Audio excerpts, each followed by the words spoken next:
नमस्कार, मैं रचना शर्मा चढ़ती कला टाइम टीवी देख रहे सभी दर्शकों का स्वागत करती हूं। आप देख रहे हैं हरियाणा के विशेष समाचार। विधानसभा सत्र के दौरान झज्जर से कांग्रेस विधायक गीता बुक्कल ने पंजाब विश्वविद्यालय चंडीगढ़ में हरियाणा के हिस्से की हिस्सेदारी को लेकर प्रस्ताव पेश किया। गीता बुक्कल ने कहा कि वह सदन के माध्यम से पंजाब विश्वविद्यालय चंडीगढ़ में हरियाणा का हिस्सा मांगने, राज्य के नागरिकों तथा विद्यार्थियों के हित के संरक्षण और पंजाब विश्वविद्यालय में अनुदान की अदायगी के सुनिश्चित करने के लिए सरकार को सिफारिश करती हैं। वहीं मुख्यमंत्री मनोहर लाल ने इस पर कहा कि पंजाब विश्वविद्यालय में हमारे हिस्से को लेकर सरकार लगातार प्रयासरत है। हरियाणा पंजाब विश्वविद्यालय को खर्चा देने के लिए भी तैयार है। उन्होंने उत्तरी भारत राज्यों की काउंसिल में और केंद्रीय गृह मंत्री के आगे भी इस मसले को उठाया है। सीएम ने कहा कि हमें उम्मीद है कि सभी पक्षकारों से बातचीत कर सकारात्मक फैसला होगा। एक विषय जो सर्वसम्मत रेजोल्यूशन पास किया गया है वो है पंजाब विश्वविद्यालय चंडीगढ़ में हरियाणा की भागीदारी। बहुत पहले हरियाणा की भागीदारी इसमें होती थी, लेकिन 1997 में किन्हीं विशेष कारणों से ये भागीदारी खत्म की गई थी। लेकिन अभी फिर से हमने मांग की है। मैंने भी स्वयं पत्र लिखे हैं, गृह मंत्री को लिखे हैं, डिप्टी स्पीकर साहब ने वाइस प्रेसिडेंट ऑफ इंडिया जो चांसलर है पंजाब यूनिवर्सिटी के, उनको भी पत्र लिखा है। नॉर्थ रीजनल काउंसिल की मीटिंग में भी हमने विषय उठाया था। आज भी उसको सर्वसम्मति से पारित किया है हमने। और इसका जो खर्च भी है वो पहले हम जो देते थे बाद में बंद कर दिया गया। अब हम उसका खर्च भी पूरा देने के लिए तैयार हैं। पंजाब यूनिवर्सिटी को एक बड़ी कठिनाई आर्थिक संसाधनों की कमी से जूझना उनको पड़ रहा है, तो इसलिए उसको हम जो हमारी हिस्से की जो भी कंट्रीब्यूशन है उसको भी हम देंगे। और हम जरूर आग्रह करते हैं कि हरियाणा का हिस्सा उसमें फिर से आए, ताकि कुछ जिलों के जो कॉलेज हैं आसपास के वो पंजाब यूनिवर्सिटी का एफिलेट किए जाए। एक केस हाई कोर्ट में भी चल रहा है, तो हमने हाई कोर्ट में भी उसमें पार्टी बनने के लिए और एप्लीकेशन दी है, ताकि कोई भी फैसला और वो जो है हरियाणा की बात को सुने बिना हाई कोर्ट न कहे। हाई कोर्ट ने एक टिप्पणी की है कि क्यों ना इसको केंद्रीय यूनिवर्सिटी बना दी जाए। हम उसके हक में नहीं है। हम तो कहते हैं कि अभी जो ये स्टेटस पहले था, इसमें हरियाणा, पंजाब और दिल्ली, चंडीगढ़, हरियाणा, पंजाब और चंडीगढ़, ये तीनों का ही इसमें शेयर रहना चाहिए। उसी को लेकर के हम आगे बढ़ेंगे। कुल मिलाकर मुख्य विषय यही थे। बाकी जो फुटकर विषय आए हैं, कल जब समापन के समय मैं अपना उत्तर दूंगा उसमें और विषयों पर भी चर्चा की जाएगी। हरियाणा के मुख्यमंत्री मनोहर लाल ने कहा है कि अब से सरकारी विभागों के बिजली बिलों की राशि विभागों के पास स्वतः ही पहुंच जाएगी। इसके लिए राज्य के बजट में ही प्रावधान किया जाएगा और अप्रैल माह में ही विभागों को राशि प्रदान कर दी जाएगी। मुख्यमंत्री हरियाणा विधानसभा के मानसून सत्र के दौरान प्रश्नों का जवाब दे रहे थे। इस दौरान सीएम मनोहर लाल ने कहा कि कई बार ऐसी शिकायतें सामने आती थी कि कुछ सरकारी विभागों के बिजली बिल बकाया हैं। इन समस्याओं के निदान के लिए राज्य बजट में ही प्रावधान किया जाएगा और सरकारी विभागों के सालाना बिजली बिलों की समेकित राशि विभागों को भेज दी जाएगी। एक अन्य प्रश्न के उत्तर में मुख्यमंत्री ने कहा कि वर्ष 2014-15 में यह घोषणा की गई थी कि 5 वर्ष के कार्यकाल के दौरान विधायकों को उनके विधानसभा क्षेत्रों में विकास कार्य करवाने के लिए 5 करोड़ रुपए की राशि दी जाएगी। हालांकि कुछ विधायक सदन में यह कहते हैं कि उन्हें वार्षिक 5 करोड़ रुपए की राशि नहीं दी गई है। वहीं मुख्यमंत्री ने स्पष्ट किया कि 5 करोड़ रुपए की राशि 5 साल के कार्यकाल में एक बार एक विधायक को दी जाएगी, हर वर्ष नहीं।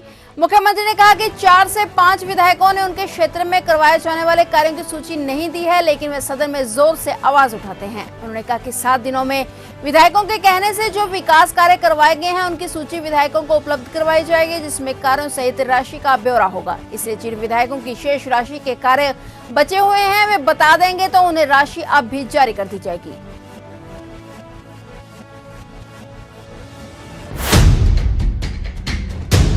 हरियाणा के मुख्यमंत्री मनोहर लाल ने कहा है कि धारूहेड़ा व रेवाड़ी में राजस्थान के औद्योगिक क्षेत्र भिवाड़ी की ओर से आने वाले गंदे पानी की समस्या के समाधान के लिए जल्द ही एसटीपी बनाया जाएगा। इसके लिए एनजीटी ने आदेश जारी किए हैं कि राजस्थान सरकार इसके लिए पैसा उपलब्ध करवाएगी और हरियाणा सरकार ट्रीटमेंट प्लांट स्थापित करेगी। मुख्यमंत्री हरियाणा विधानसभा के मानसून सत्र में रेवाड़ी और धारूहेड़ा में जल भराव की समस्या के संबंध में पूछे गए प्रश्नों का जवाब दे रहे थे। इस दौरान मुख्यमंत्री ने सदन को इस बात से अवगत करवाया कि गत दिनों नई दिल्ली में नीति आयोग की बैठक में हरियाणा और राजस्थान के मुख्य सचिवों के साथ इस विषय को लेकर बैठक की गई और एनजीटी के आदेशानुसार जल्द ही ट्रीटमेंट प्लांट लगाया जाएगा और जल्द ही लोगों को इस समस्या से निजात मिलेगी। एक अन्य प्रश्न के उत्तर में मुख्यमंत्री ने कहा कि वर्षा के दिनों में लगभग 3 माह के दौरान प्रदेश के कुछ इलाकों में जल भराव की समस्या का सामना करना पड़ता है, लेकिन राज्य सरकार ने इसके निवारण के लिए पर्याप्त व्यवस्थाएं की हैं। उठान सिंचाई प्रणाली और पंपों के माध्यम से पानी को टेल तक पहुंचाया जा रहा है और रेवाड़ी जिले के मसानी बांध में भी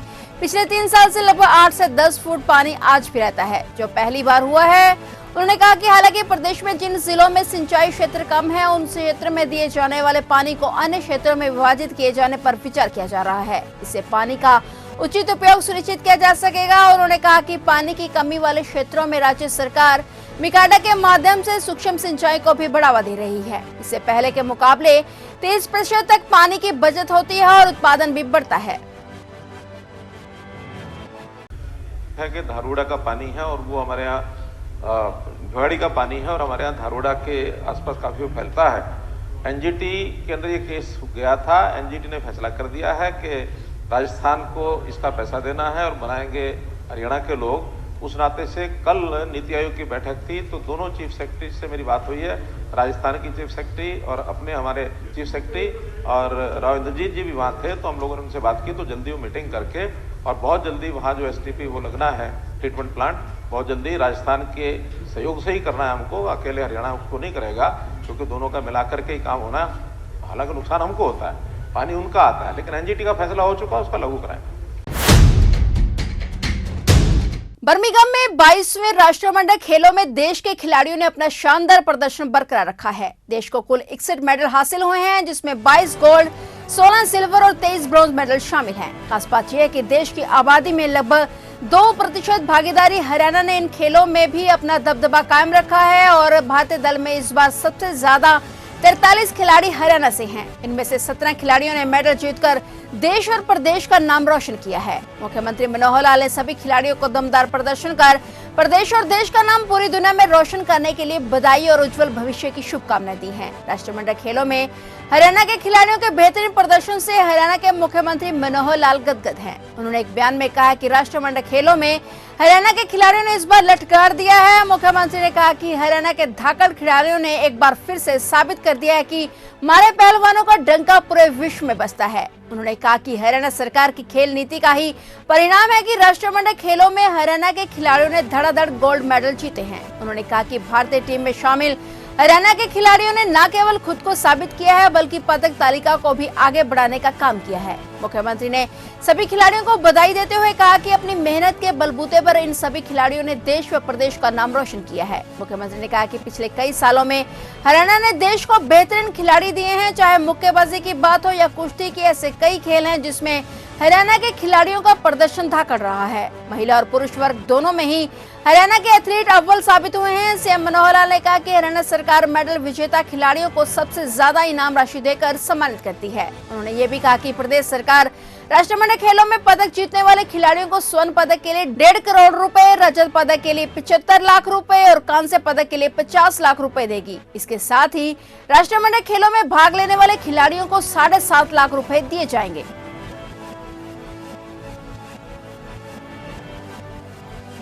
हमने रेजोल्यूशन भी पास किया है कि इस बार जो कॉमनवेल्थ गेम्स हैं इसमें बहुत अच्छे रिजल्ट्स रहे हैं। हरियाणा भारतवर्ष के कुल 61 पदक आए हैं, जिसमें 22 स्वर्ण हैं, 16 रजत पदक हैं और 23 कांस्य पदक हैं। हरियाणा का शेयर भी एक सराहनीय बहुत अच्छा रहा है। 22 में से 9 पदक केवल हरियाणा प्रदेश के अपने खिलाड़ियों ने प्राप्त किए हैं।